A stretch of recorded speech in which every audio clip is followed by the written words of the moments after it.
আপনারা কি জানেন কিয়ামতের ময়দানে আল্লাহর কাছে বান্দা কোন আমল করলে হিসেব ছাড়া জান্নাতে যাবে? জানেন কেউ?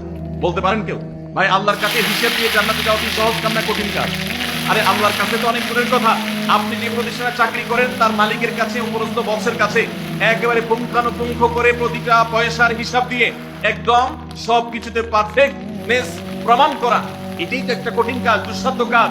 সেখানে সারা জীবনের হিসাব আল্লাহর কাছে দিয়ে পাই পাই করে তারপর আপনি জান্নাতে যাবেন, বিষয়টা এত সহজ না।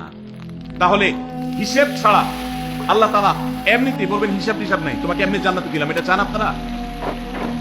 দেখুন কোরআনে কারীমে আল্লাহ তাআলা বলছেন, ইন্নামা ইউওয়াফাস সাবিরুনা আজরাহুম বিগাইরি হিসাব। আল্লাহ বিনিময় দেওয়ার ক্ষেত্রে, সওয়াব দেওয়ার ক্ষেত্রে দুনিয়াতে যারা সবরকারী হবে, যারা ধৈর্যশীল হবে, যারা সহিষ্ণু হবে, যারা নিজেকে নিয়ন্ত্রণ করতে পারবে, এই সবরকারীদেরকে আল্লাহ তাআলা হিসেব ছাড়া দিবেন, তাদেরকে সওয়াব দিবেন হিসেব ছাড়া। তাহলে আপনি যখন আপনার কর্মস্থলে থাকবেন আপনাকে ধৈর্য ধারণ করতে হবে। আপনি যখন পাবলিক পরিবহনে উঠবেন আপনার মাথা ঠান্ডা রাখতে হবে। আপনি যখন আপনার বাসা বাড়িতে থাকবেন আপনার মাথা ঠান্ডা থাকতে হবে।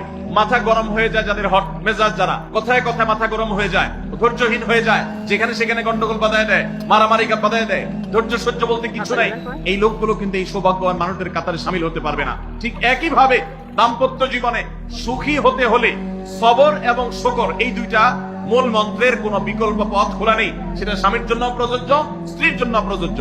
স্বামী হিসেবে আপনি স্ত্রী অনেক অনিয়মতা দেখতে পাবেন, অনেক কিছু দেখতে পাবেন, আপনার আকাঙ্ক্ষা, আপনার চাহিদা, প্রত্যাশার বিপরীত আপনাকে সবর করতে হবে। ভাইরা আমার, আমাদের প্রিয় নবী সাল্লাল্লাহু আলাইহি ওয়াসাল্লামের দাম্পত্য জীবনে কিন্তু টুনটান সমস্যা হয়েছে। আপনারা মনে করতে পারেন নবী সাল্লাল্লাহু আলাইহি ওয়াসাল্লামের ঘর, ওনার স্ত্রীগণ সাহাবী, তারা উম্মুল মুমিনিন আমাদের মা, এত মর্যাদাবান মানুষ তারা, তাদের আবার ঝামেলা হয়েছে। ভাই, দাম্পত্য জীবনে টুকটাক সমস্যা